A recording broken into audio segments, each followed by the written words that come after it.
자, 답박인 할게요. 자, 1번에 여기서 형성이 적절하지 않은 거, 여기서는 혼자 얘기하는 거지 다른 사람과 대화하는 거는 안 나오죠, 그쵸? 그래서 1번에 4번이고요, 알맞지 않은 거.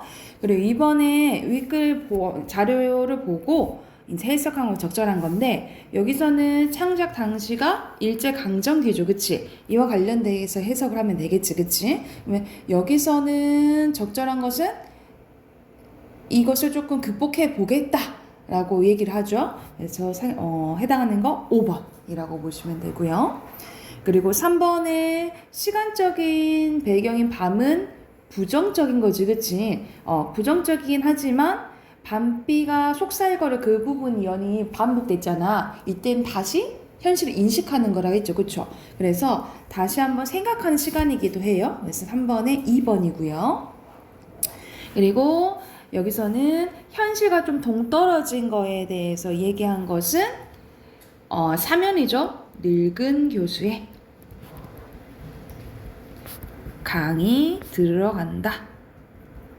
이 부분 이렇게 쓰시면 돼요.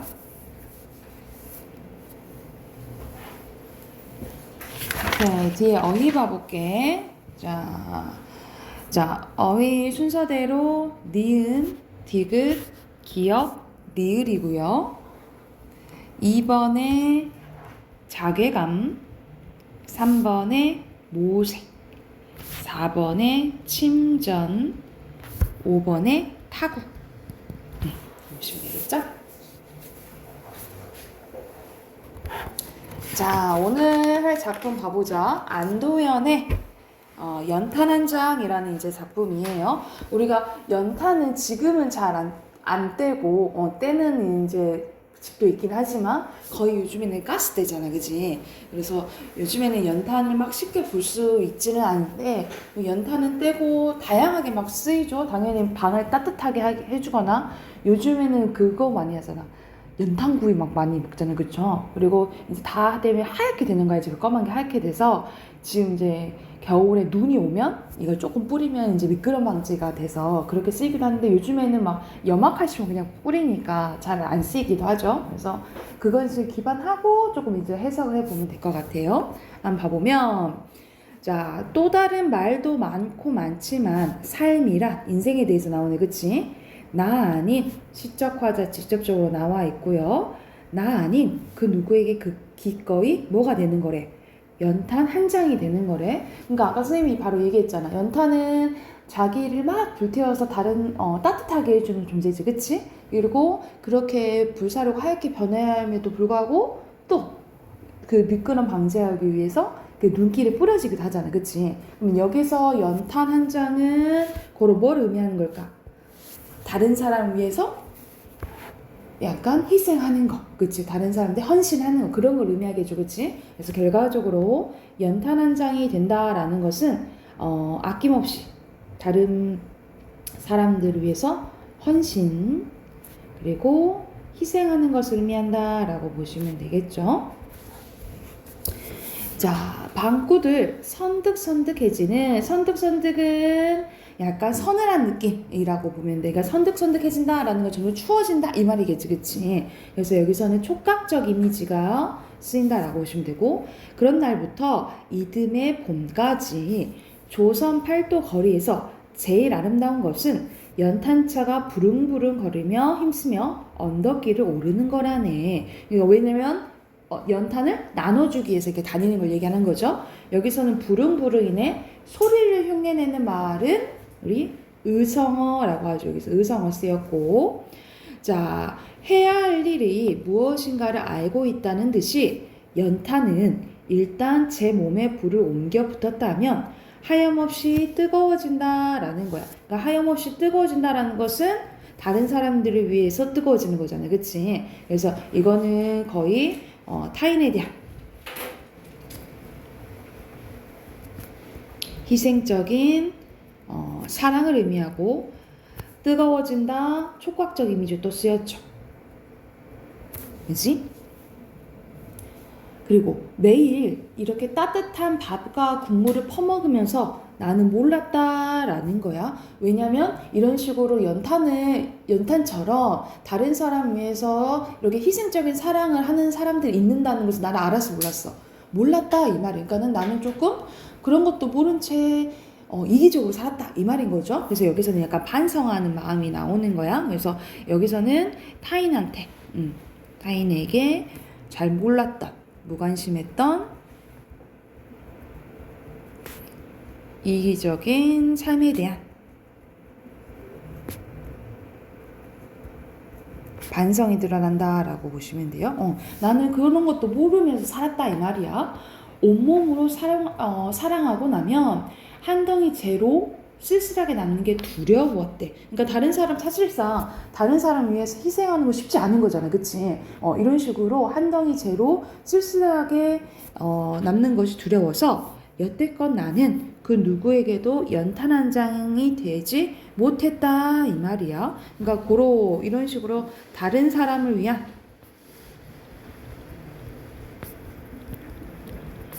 희생을 했어 안 했어? 안 했었다 이 말이지. 이거에 대한 계속 반성, 성찰 이런 것들이 나타난다라고 보면 돼요. 그래서 생각하면 삶이란 나를 산산이 으깨는 일이다 라는 거죠. 으깬다라는 것은 다른 사람들에 의해서 다른 사람을 위한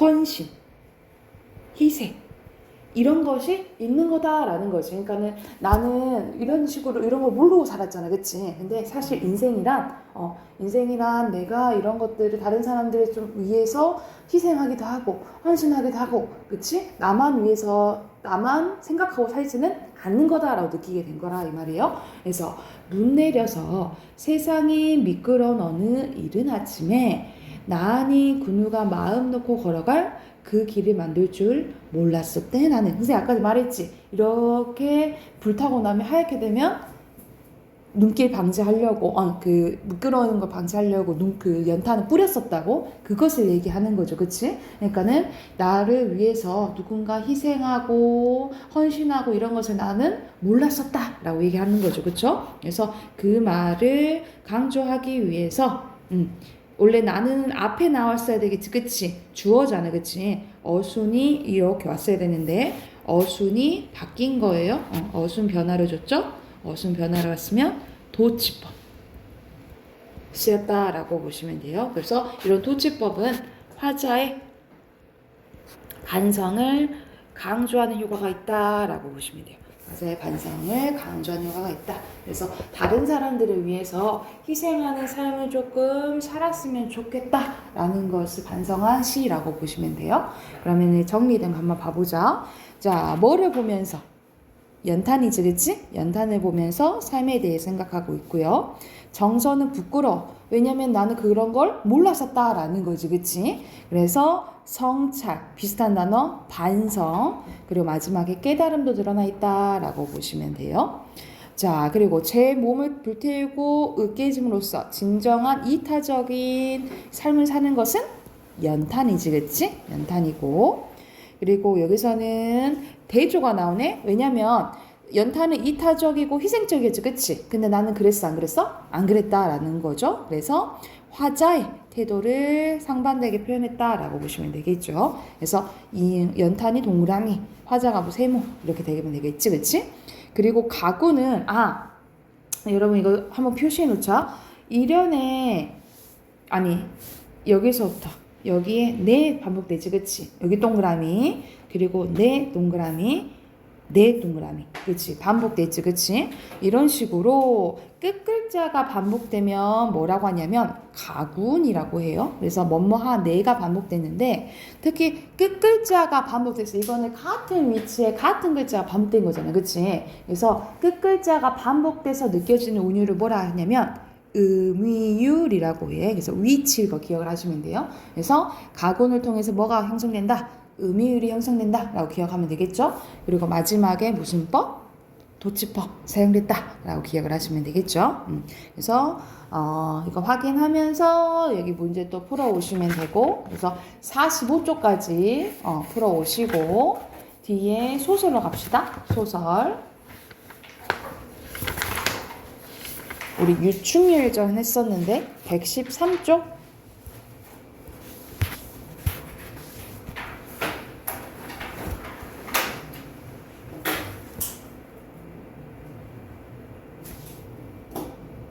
여기도 바로 답 확인해 볼게요.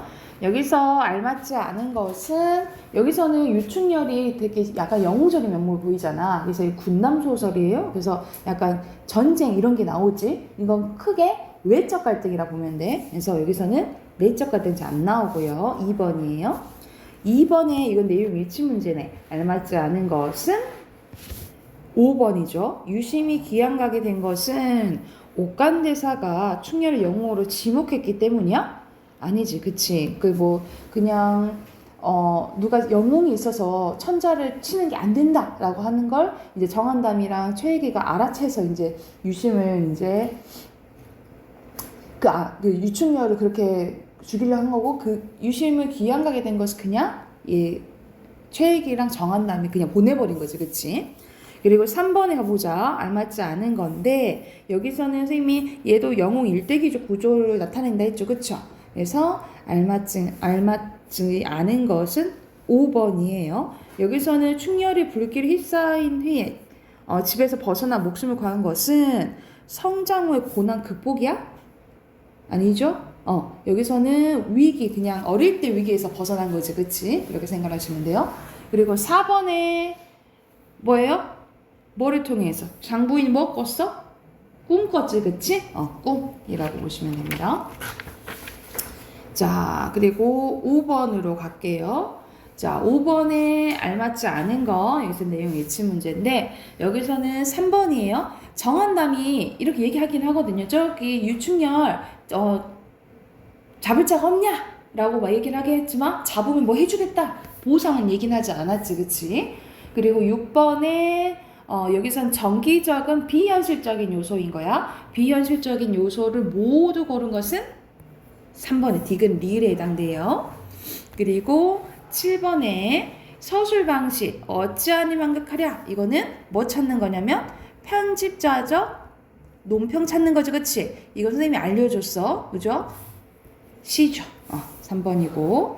그리고 8번에 적절한 거네. 여기서는 유충렬이 여기 두 번째 문장 보면은 왕권에 대한 비판과 정치 현실의 권력을 잃은 계층이 자신의 지위를 만회하려 보는 것을 꿈을 반영했다라고 보시면 되겠죠. 그래서 결과적으로 전쟁에서 그 유충렬이 이기잖아, 그치? 이거는 병자호란 때 졌던 민족의 마음을 반영된 거라고 보시면 되겠죠. 그래서 적절한 거 5번이에요. 그리고 밑에 내용, 어휘 봐봅시다. 1번의 가로는 적진이고요. 세로는 적장.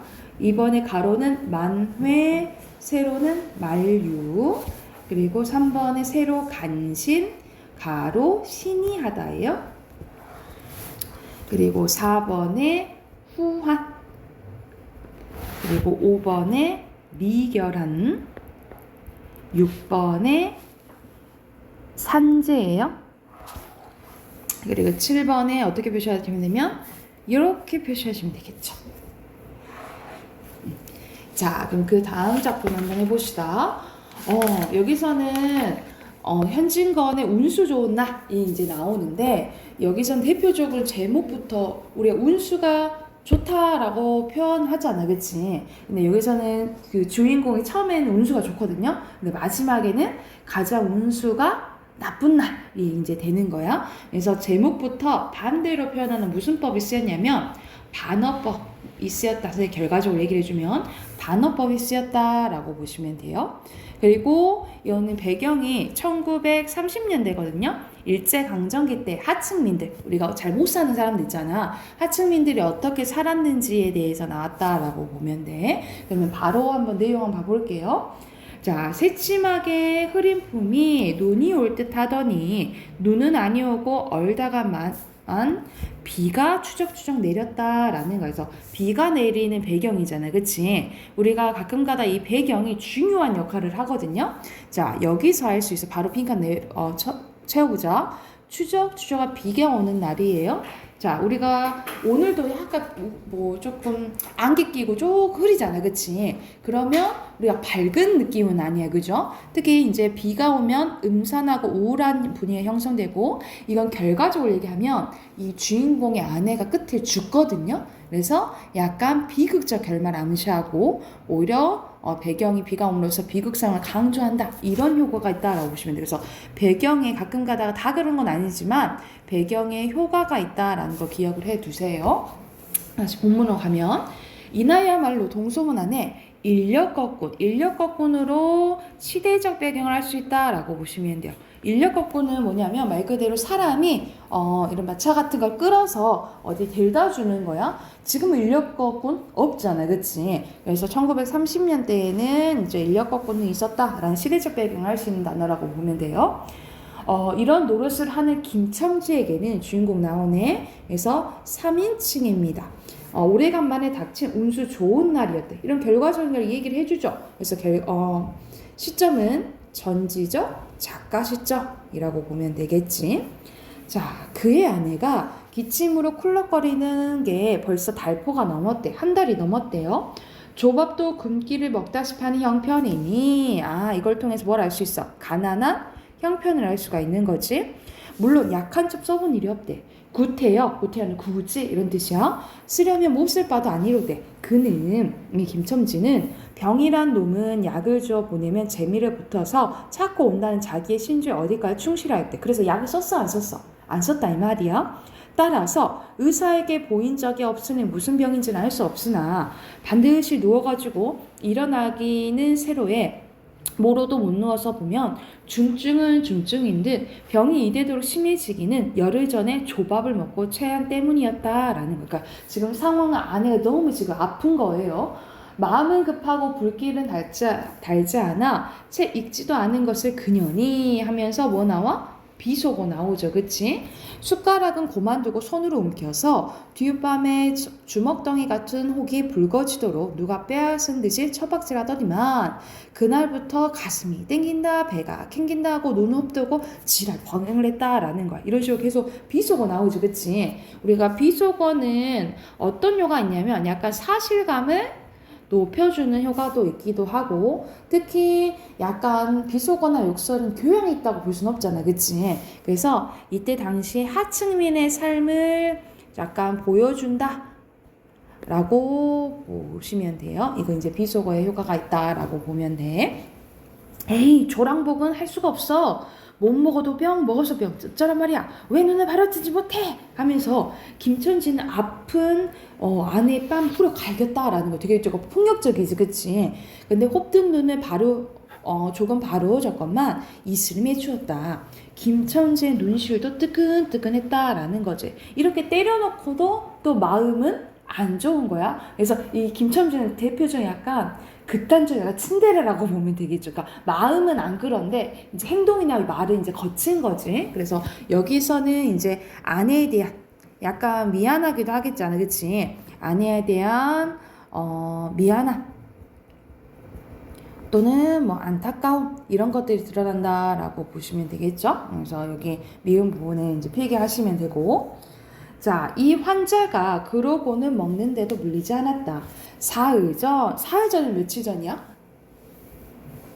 우리가 사나흘 전 이렇게 하잖아. 사흘 전은 3일 전 이렇게 보면 돼. 3일 전 설렁탕 국물이 마시고 싶다고 남편을 졸랐대요. 이런 조밥도 못 먹는 이 설렁탕은 또 처먹고 지랄을 하게? 라고 야단을 쳐봤지만 못 사주는 마음도 시원치는 않았다라는 거죠. 마음은 있는 거지, 그치? 근데 설렁탕을 사줄 수도 있다라는 거. 왜냐면 이날따라 뭐가 잘 됐어. 인력거 그 장사가 잘 돼서 돈을 많이 번 거예요. 그래서 여기서 설렁탕은 이제 김첨지 아내에 대한 사랑이 느껴진다라고 보면 되겠지. 1원 50전 좀 과한데 1원 50전 우리가 지금 화폐 단위 조금 다르지, 그치? 이걸 통해서도 뭘 알 수 있어? 시대적 배경을 알 수 있다라고 보면 되겠죠. 자, 이런 말을 하면 학생은 고개를 기우다했다. 아니올시다. 이수로 치면 여기서 저기가 시오리가 넘는답니다. 또 이런 진단을 좀 더 주셔야죠. 하고 빙글빙글 웃는 차부의 얼굴에는 숨길 수 없는 기쁨이 넘쳤다. 그러면 달라한들 터이니 빨리 가요. 관대한 어린 손님은 그런 말을 남기고 총총히 옷을 입고 짐도 챙기러 갈 때로 갔다. 그 학생을 태우러 가서 김첨지의 다리는 이상하게 거뿐했는데 왜냐면 장사가 잘 됐기 때문인 거지, 그치? 다름질을 한다니보다는 거의 나는 듯했다. 바퀴도 어떻게 속히 도는지 구른다니보다는 마치 얼음을 지쳐 나가는 스케이트 모양으로 미끄러져 가는 듯했다라는 거죠. 언 땅에 비가 내려서 미끄럽기도 했지만 해서 옆에 빈칸 넣고 옆으로 넘어갈게.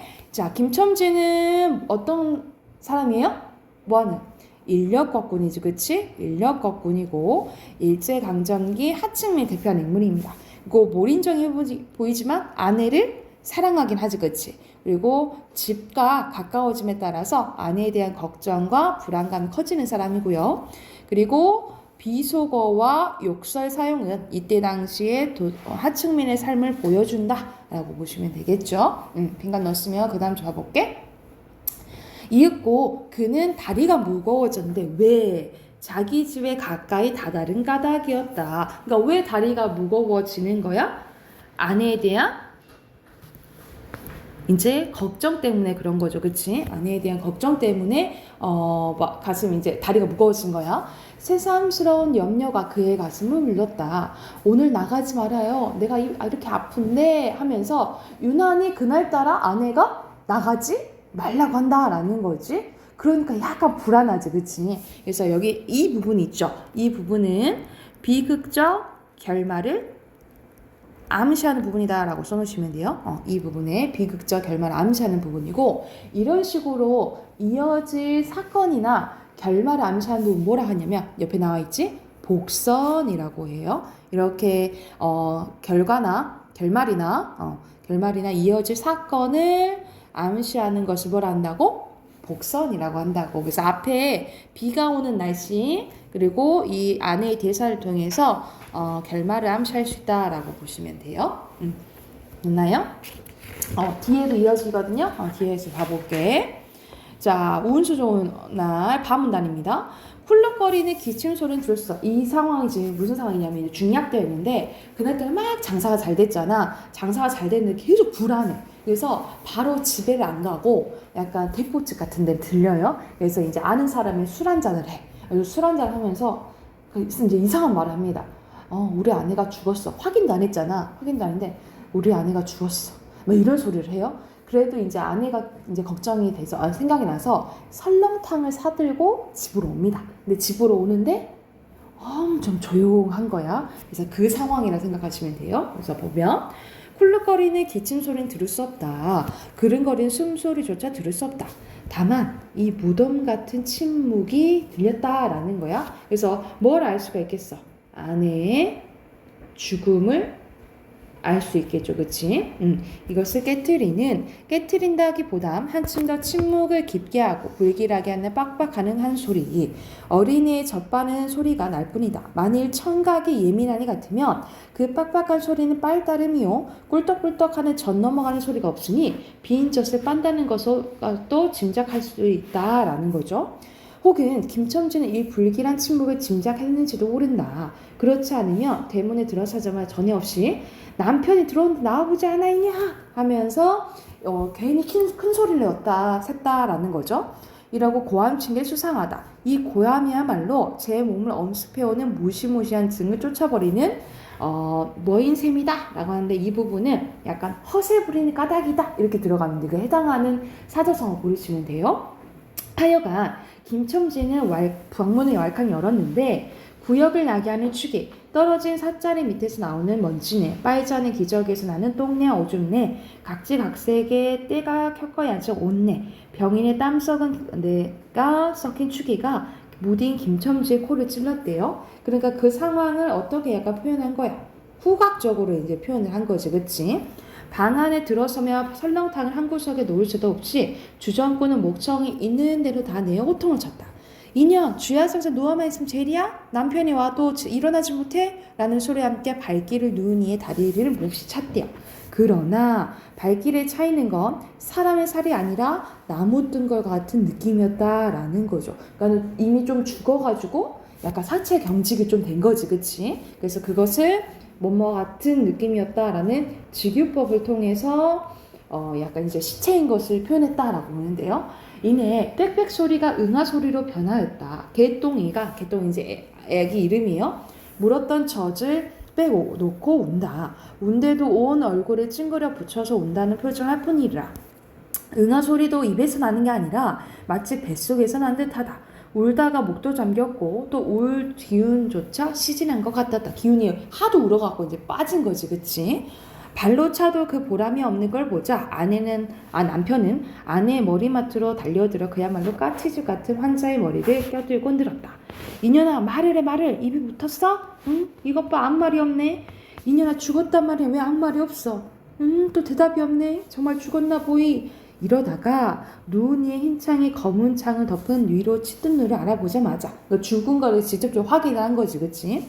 이 눈깔 왜 나를 바로 보지 못하고 천장만 바라보냐, 응? 하는 말끝에 목이 미었다. 그러자 산 사람은 이 김첨지를 얘기하는 거죠. 산 사람의 눈에서 닭똥 같은 눈물이 주근이의 아내를 얘기하는 거지. 뻣뻣한 얼굴에 어릉어릉 젖으셨다라는 거죠. 문득 김첨지는 미친 듯이 주근이 얼굴을 한 대 비비며 중얼거렸대. 설렁탕을 사다 놨는데 왜 먹지 못하니? 응? 한 거야. 그러니까 아내를 위해서 이제 설렁탕 사왔는데 먹어 못 먹어? 못 먹는 거지, 그치? 그래서 이 설렁탕은 마지막에 김첨지 약간 비극성을 고조시키는 소재라고 보시면 돼요. 왜 먹지 못하니? 괴상하게 오늘 운수가 좋더니만은 결과적으로 운수가 좋은 날이었어? 좋지 않은 날이었다라는 거죠. 그래서 마지막을 통해서 운수가 좋지 않았던 반어적 상황을 알 수가 있고, 이거는 오히려 이제 김첨지와 아내의 비극성을 고조시키는 효과가 있다라고 보시면 돼요. 그래서 되게 조금 안타깝지, 그치? 안타까운 결말을 맞은 소설이라고 생각하시면 됩니다. 그러면 옆에 또 빈칸 넣어볼게요. 여기서는 감각적인 게 많은데 청각, 후각, 촉각, 시각 다 나와요. 그래서 아내의 뭐를 암시해요? 죽음 암시하는 거지. 그래서 비극성을 극대화시켜주고요. 그리고 아내에 대한 김첨지의 사랑, 그리고 결말을 고조시키는 거 뭐지? 그렇지, 설렁탕이죠. 그리고 처음에는 운수가 좋은 날인 줄 알았는데 마지막에 보니까 운수가 아주 나쁜 날인 거지, 그치? 그래서 제목과 결말이 반대되는 반어적 표현을 통해서 뭘 강조하냐면 삶의 비참함과 결말의 비극성을 드러내준다라고 보시면 되겠죠. 그러면 또 여기도 문제 풀어오시면 되겠죠. 숙제 표시하시고 123쪽까지 풀어오시면 돼요. 123쪽까지 풀어오시고 비문학 꺼내봅시다. 비문학 꺼내볼게요.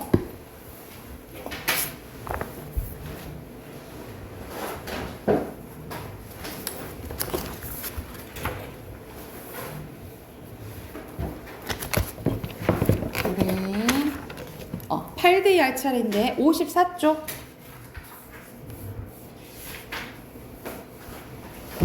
여기 바로 봐볼게요. 우리가 숙제였잖아, 그지? 바로 본문 봐볼게. 총 6문단이고요. 여기서는 금속으로 만들어진 목관악기에 대해서 나오네. 봐볼게.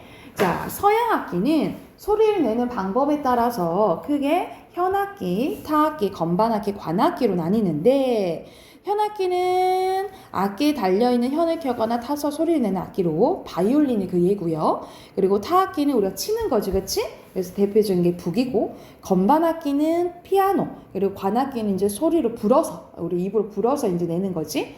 대표적으로 관악기는 목관악기 그리고 금관악기로 나뉘어진다라는 거예요. 그래서 여기서는 서양악기가 어떻게 나뉘어지는지에 대해 설명되어 있죠. 그래서 첫 번째 문장이 중심 문장이고 핵심어는 서양악기라고 보시면 돼요. 그래서 핵심어 표시하시면 되겠죠.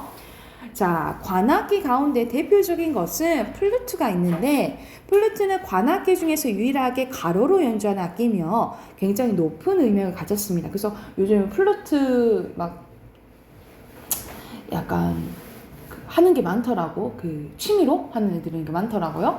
그래서 그런데 우리가 알고 있는 플루트는 우리가 보면은 은색으로 해서 금관이잖아, 그치? 그런데 이 플루트는 뭐라고? 목관악기로 분류된대요. 그 이유가 무엇인지 문제 제기했네. 그래서 여기가 중심 문장이라고 보시면 되고 당연히 핵심어는 플루트가 되겠죠. 자, 악기를 분류할 때 우리는 악기의 구조, 소리내는 방법과 악기의 기원을 함께 고려를 하는데 악기의 기원이란 어떤 악기가 처음으로 만들었을 때 구조, 재료, 음역, 연주법을 말합니다. 그런데 즉 플루트는 처음 만들었을 때 특히 기원을 분류해서 목관악기로 분류됐다 이 말이야. 그래서 계속 플루트에 대해 이제 설명 나옵니다. 자, 관악기, 타악기, 현악기 모두가 함께 연주하는 오케스트라가 처음 만들었던 18세기만 해도 자, 플루트는 원래 어떻게 생겼어? 나무로 이제 만들어졌다 이 말이죠. 근데 금속으로 된 현대식 플루트는 독일의 플루트 연주자였던 테오도르 뱀에 의해서 개량된 건데 그래서 현대식 플루트는 뱀식 플루트라고 부르기도 했대요. 그래서 자, 이것을 금속으로 된 것을 새롭게 만든 사람에 의해서 지금의 플루트가 이렇게 바뀌게 되게 된 거다라는 거죠. 그래서 이제 왜 못 가는 건지를 알 수가 있는 거지, 그치? 그대로 핵심어는 플루트예요. 플루트가 개량된 이후 더 화려한 음색을 갖게 되었는데 금속관이 나무관에 비해 두께가 얇기 때문에 금속관으로 만든 플루트는 고음역에 좀 더 어울리는 날카로운 소리를 낼 수 있게 된 것이다. 하지만 기본적인 구조와 소리내는 방법, 음색과 음량 등은 나무와 다르지 않다라는 거죠. 그래서 그대로 목관으로 했다 이 말이야. 왜냐하면 크게 전과 달라지지 않았기 때문에. 그래서 여기서도 핵심을 그대로 플루트라고 보시면 돼요. 마지막 보자. 한편 나무 플루트가 지금 사라졌어? 사라진 건 또 아니래. 지금도 16세기에서 18세기 사이의 음악을 그 시대의 악기와 연주법으로 연주하는 경우에는 여전히 나무가 사용이 된대요. 앞으로 플루트의 연주를 들을 때는 나무로 만들어졌던 플루트의 기원 한 번 떠올려 보면서 들으면 아마 좀 잘 감상할 수 있을 것이다 라고 생각했네, 그치? 그래서 나무가 사라진 것은 아니다, 이 부분을 알 수가 있겠죠. 그리고 플루트가 그대로 핵심어라고 보시면 됩니다. 그럼 해당하는 문제 바로 봐볼게요. 자, 당연히 플루트는 목관악기에 분류된다 라는 거고, 중심문단 선생님이랑 같이 했지, 그치? 몇 번이에요? 3번이죠? 2번에 3번이고 3번에 기원을 고려했고 4번에 알맞지 않은 거 몇 번이에요? 4번이지? 바이올린은 1문단에 그냥 언급만 됐지 비교한 거 아니죠, 그쵸? 그리고 5번에 알맞지 않은 거 또 내용 일치 문제 나왔네. 여기서는 자, 구조 소리 내는 방법 차이 난다 했어? 차이 나지? 않는다 했죠, 그쵸? 그래서 5번에 5번입니다. 오케이, 이거 그렇게 어렵지 않은 이제 지문이었죠? 이어서 두 번째 지문도 바로 해볼게요. 이것은 조금 짧네. 총 이제 4문단이고요. 첫 번째 문단 바로 봐봅시다. 자, 동물원에 사는 반달곰과 지리산에 사는 반달곰을 떠올려 보세요. 동물원의 반달곰은 우리에 갇혀 답답한 삶을 살 것이고 지리산의 반달곰은 이와 반대로 자유롭게 자연을 누비며 살 것이다. 그래서 대부분의 이제 통념적인 거지. 당연히 반달곰이 동물원에 사는 것보다 지리산에 사는 것이 더 행복할 거라고 사람들은 생각한다라는 거야, 그치? 근데 아마 여기서는 아닐 거다라는 내용이 나오겠죠, 그쵸? 그래서 핵심은 여기서는 반달곰이고, 하지만 경제학자들의 관점에서는 반달곰이 지리산에 사는 게 더 행복할 것이라고 단정할 수는 없대요. 그 이유가 나오는데, 왜냐하면 지리산에 사는 반달곰은 일종의 뭐가 된다는 거요? 공유재산이 되는데, 공유재산은 사회의 구성원이 공동으로 소유한 재산으로 필요에 따라 국가나 공공단체가 소유권을 가지고 관리하게 됩니다. 이는 특정 개인이 소유권을 가지는 사유재산과 반대되는 개념인데 사유재산은 말 그대로 내 것이기 때문에 그 주인은 자신의 재산을 최대한 아끼고 효율적이고 잘 사용하려고 하죠. 근데 공유라고 생각하면은 그렇게 생각해? 막대하는 게 있다 이 말이야, 그치? 그래서 여기서는 이런 걸 봤을 때 경제학자들은 반달곰이 공유 재산이 되면은 행복하지 않을 거라고 얘기하는 거예요. 그래서 여기가 중심 문장이고 핵심어는 공유 재산이라고 보시면 돼요. 이어서 봐볼게. 정부에서는 멸종위기에 처한 반달곰을 살리기 위해서 반달곰을 사육해 지리산에 풀어주고 그들이 야생에 적응하도록 도움의 추적 장치를 달아 잘 살고 있는지를 지켜보고 있는데, 하지만 반달곰을 지리산에 풀어주는 순간 반달곰은 뭐가 된다는 거야? 공유재산이 된다는 거죠. 그치? 그래서 반달곰이나 다른 야생동물 놀이는 불법 사냥꾼들로부터 위협을 받게 된다라는 거야. 실제로 지리산에 살던 반달곰들 중 일부가 사람들이 놓은 덫에 걸려 죽는 일이 있었다라는 거죠. 그러니까 만약 행복할 수 있어? 만약 행복할 수 없는데, 왜냐하면 이런 위협이 있기 때문인 거죠. 그치? 그래서 여기가 중심 문장이고 핵심어 반달곰입니다. 표시하시면 되겠죠? 반달곰이 산속에서 자유롭게 살아야 한다는 것은 누구나 동의하겠지. 그치? 하지만 반달곰이 공유재산이 됨으로써 맞게 될 여러 위험들을 생각하면 모든 반달곰을 이제 산에 풀어주는 것이 최선은 아닐 거라는 거예요. 그렇죠? 그래서 우리는 어떻게 해야 된다? 반달곰들이 자유를 누리면서도 안전을 보장받을 수 있는 방법에 대해서 생각할 필요가 있다라고 이 사람 얘기하네요. 그렇지? 그래서 마지막 반달곰이 핵심어라고 보시면 돼요. 자, 그래서 여기서는 지리산의 반달곰은 일종의 뭐가 된다 그랬지? 공유재산이 된다 그랬죠. 공유재산이 돼서 위험에 처할 수 있고, 중심문장 같이 했었죠? 3번이고, 자, 8번의 내용 일치문제네요. 알맞지 않은 것은 5번이죠. 그치? 꼭 행복하게 지낸다고 단정할 수 없다 그랬죠? 공유재산에서 알맞지 않은 것은 5번이죠. 오히려 내게 아니니까 효율적으로 사용되지 않는다 그랬죠. 그치? 그리고 10번에 여기서 하고 싶은 말이 어디 나와요? 마지막 문단이 나오잖아. 마지막 문단 참고하면 5번인 걸 알 수가 있겠죠. 어휘도 한번 확인해 볼게요. 자, 어휘 1번부터 순서대로 비읍, 니은, 미음, 기역, 리을, 디귿이고요. 그리고 7번의 효율적, 그리고 8번의 멸종, 9번의 우리고요. 그리고 10번의 관점, 11번의 계량, 12번의 단정, 13번의 야생, 14번의 위협, 그리고 15번의 경향은 성격, 소유하는 것은 가지는 거죠. 그리고 사육하는 것은 기르는 거죠. 오케이. 그 다음 거는 우리 어차피 내일 하니까 내일 이어서 할게요. 이거는 숙제 없고 문법 합시다.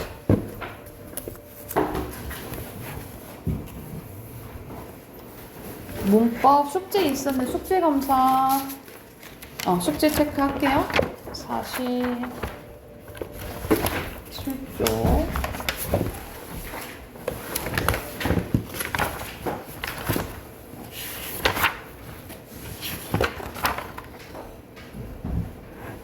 몇 쪽부터 해야 되죠? 46쪽부터 하는 거 맞죠? 46쪽부터 가볼게. 수사에 대한 건데, 자, 사물의 수량이나 순서를 나타내는 게 수사고, 그리고 수사는 체언이잖아. 체언은 뭐와 짝꿍이 될 수 있냐면 조사와 짝꿍이 될 수 있죠. 조사와 결합할 수 있고, 그리고 수사는 암말의 여기서는 수식 또는 꾸밈을 받고요. 그리고 하나, 셋째와 같은 수사는 문장에 사용될 때 형태가 변해 안 변해요? 안 변하죠. 그래서 무슨 어에 속한다 했어요? 불변어에 속한다 했지. 그치? 잠깐만요. 자, 그리고 여기서 쓰인 수사 한번 찾아볼게요. 첫 번째 문장에서는 셋째, 그리고 다섯째 쓰면 되고, 그리고 이거 5번 답이에요. 그리고 두 번째 문장에서는 넷, 그리고 여섯 이렇게 쓰면 되겠죠. 이렇게 수사고, 수량을 나타내는 것은 넷, 여섯, 그리고 순서를 나타내는 것은 셋째, 그리고 다섯째죠. 그렇게 어렵지 않지, 그치? 그 다음에 체언에 대한 문제 옆에 있었어요. 보자. 체언은 문장에 쓸 때 항상 조사와 결합합니까? 꼭 그럴 필요는 없어. 짝꿍이긴 한데 꼭 그럴 필요는 없어요. 그리고 2번에 동작이나 상태의 주체는 그리고 동작의 대상을 쓸 수 있죠. 그러니까 주어나 목적으로 쓰이냐 이 말이야. 같은 말이에요. 맞고. 그리고 불변어 맞죠. 그죠? 그리고 체언 찾아볼게요. 체언 순서대로 보면은 여기, 그리고 그것, 둘, 설악산, 자유, 우리예요. 여기까지고.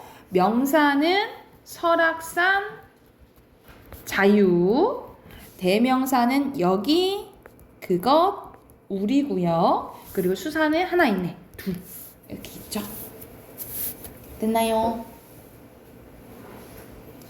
자, 이어서 우리 체험 끝났어, 그치? 체험 끝났고 오늘 이제 조사 한번 해볼게요. 조사 한번 해볼 건데 이거는 내용이 조금 있어요. 오늘 이제 좀 중점을 봐야 되는데 그래서 오늘 또 조사만 할게. 자, 조사 보면은 선생님이 누구랑 짝꿍이라 했지? 체연이랑 짝꿍이라, 그치? 체연에 붙어가지고 다른 말과의 문법적인 관계를 나타내거나 다른 말과의 문법적인 관계를 나타내는 걸 뭘 아니면 우리가 조사도 나뉘어지거든요. 종류가 크게 세 가지가 있어요.